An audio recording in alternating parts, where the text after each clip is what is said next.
नमस्कार दोस्तों, विनय श्रीकिन में आपका स्वागत है।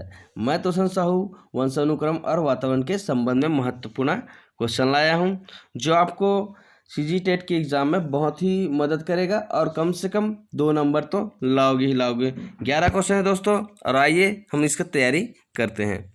पहला क्वेश्चन है, अनुवांशिकता को खाली सामाजिक संरचना माना जाता है। दोस्तों, खाली सामाजिक संरचना माना जाता है, आपको पता हो तो कमेंट्स बॉक्स में कमेंट्स कीजिएगा। पहला प्राथमिक, दूसरा गौण, तीसरा गत्यात्मक, चौथा स्थिर। मैं आप बता दूं दोस्तों, अनुवांशिकता मतलब क्या होता है, अपने माता पिता या अपने पूर्वज से प्राप्त होता है। ठीक है, यह क्या होता है हमारे स्थिर होता है। क्या होता है? स्थिर होता है, क्योंकि ये हमारे माता पिता से प्राप्त होता है, पहले से ही जन्मजात से ही रहता है हमारा। ठीक है, अनुवांशिकता जो है तो क्या होता है, यह स्थिर रहता है। ठीक है, दूसरा क्वेश्चन है, मानव व्यक्तित्व परिणाम है। दोस्तों, मानव व्यक्तित्व परिणाम क्या है? पहला पालन पोषण और शिक्षा का, दूसरा है अनुवांशिकता और वातावरण की अंतःक्रिया का, तीसरा है केवल वातावरण का, चौथा केवल अनुवांशिकता का। दोस्तों, यहाँ पर देखिए, मानव व्यक्तित्व का परिणाम, मानव व्यक्तित्व का परिणाम हमेशा देखना अनुवांशिकता और वातावरण से होता है। यह जन्म से पहले, जन्म के बाद और हम अपने वातावरण के बाद ही होता है। ठीक है, किससे होता है? अनुवांशिकता और वातावरण से। अगर दोस्तों आपको पता होता है तो कमेंट्स बॉक्स में कमेंट्स कीजिएगा, और हमारे चैनल पर नया हो तो चैनल को सब्सक्राइब कीजिएगा। ठीक है दोस्तों, तो इसका आंसर हो जाएगा बी, अनुवांशिकता और वातावरण की अंतःक्रिया। ठीक है, चलिए दोस्तों आगे बढ़ते हैं। तीसरा क्वेश्चन है, निम्नलिखित में से खालिस्तान के अतिरिक्त सभी वातावरणीय कारक विकास को आकार देते हैं। देखिए, यहाँ पर देखिए वातावरणीय कारक बोल रहे हैं। क्वेश्चन को सबसे पहले आप ध्यान से सुनिएगा कि क्वेश्चन क्या बोलता है। तो क्वेश्चन बोल रहा है यहाँ पर वातावरणीय कारक को आकार देता है। ठीक, निम्न में से एक नहीं है, जो नेगेटिव पॉइंट ढूंढना है हमें।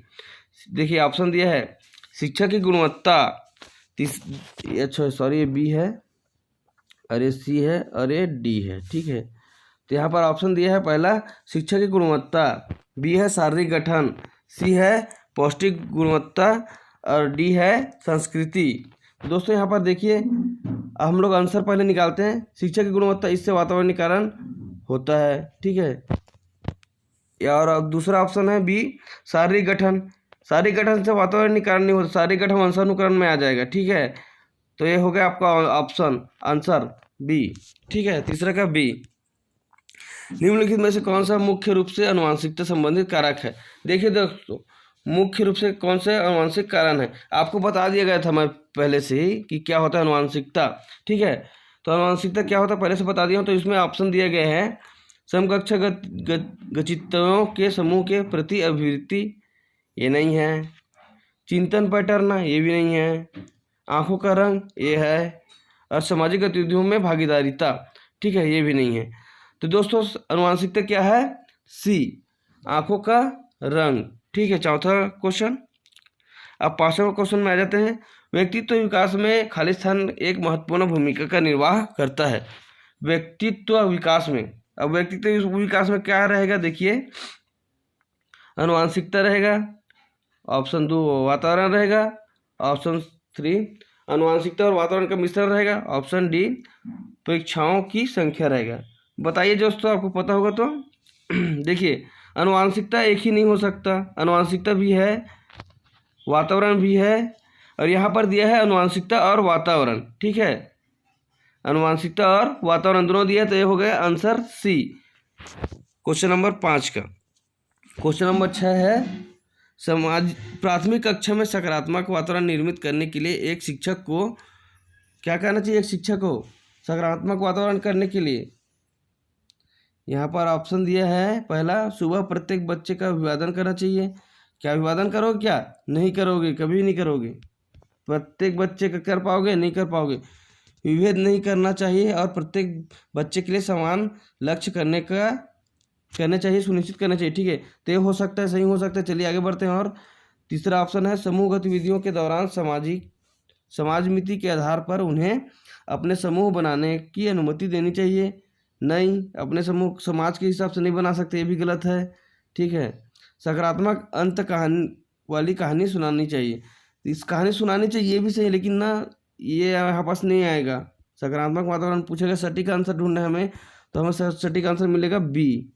विभेद नहीं करना चाहिए कि कोई भी बच्चे में, और प्रत्येक बच्चे के लिए समान लक्ष्य चाहिए, क्योंकि वो एक लक्ष्य दोगे, भेदभाव नहीं करोगे तो सीखने में आगे बढ़ेगा। ठीक है।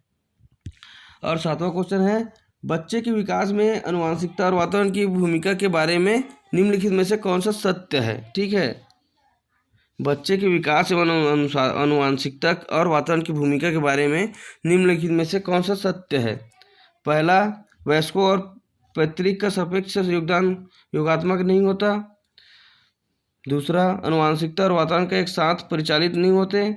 तीसरा, सहज रुझान वातावरण से संबंधित है, जबकि वातावरण के विकास के लिए आनुवंशिकता जरूरी है। ये डी है, आनुवंशिकता और वातावरण दोनों एक बच्चे के विकास में 50% योगदान देते हैं। दोस्तों यहाँ पर क्वेश्चन क्या बोला है उसको देखिए ध्यान से। बच्चे के विकास में आनुवंशिकता और वातावरण की भूमिका के बारे में निम्नलिखित कौन सत्य है। तो आपको पता हो तो कमेंट बॉक्स में दीजिए। साफ साफ यहाँ पर लिखा है, वयस्कों और पैतृक का सापेक्ष योगदान नहीं होता। इसमें वयस्कों का और पैतृक का सापेक्ष योगदान क्यों होता है, नहीं होता। ये क्या है, सत्य है। आनुवंशिकता और वातावरण के एक साथ परिचालित नहीं होते, बिल्कुल होते हैं भाई, कैसे नहीं होते, एक साथ तो चलते हैं क्या, है ना। तो ये क्या है, गलत हो जाएगा।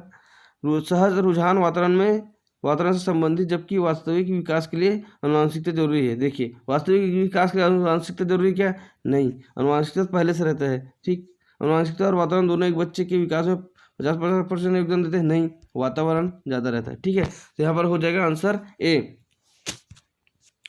निम्नलिखित में से, अब यहाँ पर 8वां क्वेश्चन आ जाएगा, निम्नलिखित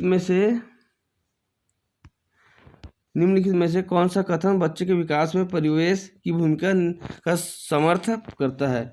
ठीक है दोस्तों, इसका ऑप्शन है, कुछ विद्यार्थी सूचनाओं का जल्दी प्रक्रमण करते हैं, जबकि उसी कक्षा के अन्य विद्यार्थी ऐसा नहीं कर पाते।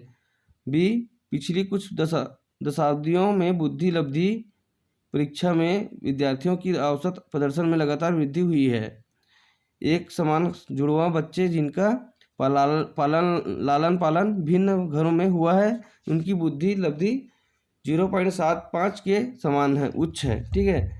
डी है, शारीरिक रूप से स्वस्थ बच्चे अक्सर नैतिक रूप से अच्छे पाए जाते हैं। जिसका आंसर हो जाएगा दोस्तों बी। चलिए आगे बढ़ते हैं। 9वां क्वेश्चन है, निम्नलिखित में से कौन सा कथन सत्य है। अब कौन सा कथन सत्य है, 9वां क्वेश्चन का देखिए, अब आप भी पढ़िएगा थोड़ा मेरे साथ। आनुवांशिक बनावट व्यक्ति की परिवेश की गुणवत्ता के प्रति प्रत्युत्तरात्मक को प्रभावित करती है। ठीक है, ये सही हो सकता है। गोद लिए गए बच्चों का वही बुद्धि लब्धियाँ, IQ लेवल बोलते हैं जिसको, जो गोद लिए गए उनके सहोदर भाई बहनों का होता है, गलत है, एक समान नहीं होता। सी, अनुभव मस्तिष्क के विकास को प्रभावित नहीं करता। देखिए, अनुभव मस्तिष्क के प्रभाव को प्रभावित नहीं करता भी अनुभव के कारण ही थोड़ा मस्तिष्क विकसित होता है। विद्यालयीकरण का बुद्धि पर कोई प्रभाव नहीं पड़ता। विद्यालयीकरण पर कैसे नहीं पड़ेगा, विद्यालयीकरण अच्छा रहेगा, थोड़ा पड़ता है भाई, इसका भी पड़ता है, ये भी गलत हो जाएगा। तो यहाँ पर आंसर हो जाएगा ए, आनुवांशिक बनावट व्यक्ति की परिवेश की गुणवत्ता के प्रति प्रत्युत्तरात्मक को प्रभावित करता है। यहाँ पर 10वां क्वेश्चन है, मानवीय विकास में आनुवांशिकता एवं परिवेश की भूमिका के संदर्भ में निम्नलिखित में से कौन सा कथन समुचित है। इसका ऑप्शन दिया गया है, पहला, परिवेश की भूमिका लगभग स्थिर सी रहती है, जबकि आनुवांशिकता का प्रभाव परिवर्तित हो सकता है। ठीक है। बी है, व्यवहारवाद के सिद्धांत प्रायः मानवीय विकास में प्रकृति की भूमिका पर आधारित है।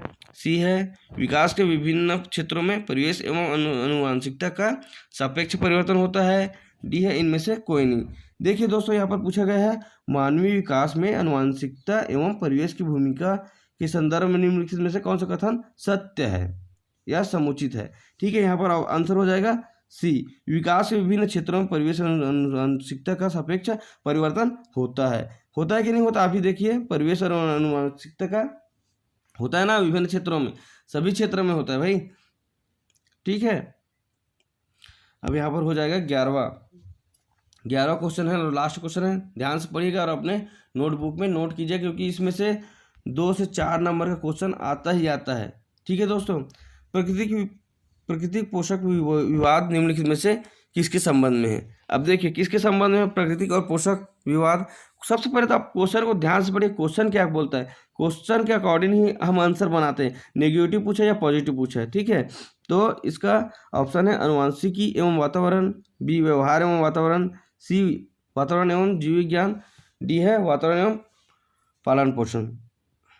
देखिए हम लोग क्या पढ़ रहे हैं, अनुवांशिकता एवं वातावरण, तो यहाँ पर आंसर हो जाएगा अनुवांशिकता एवं वातावरण, ठीक है दोस्तों।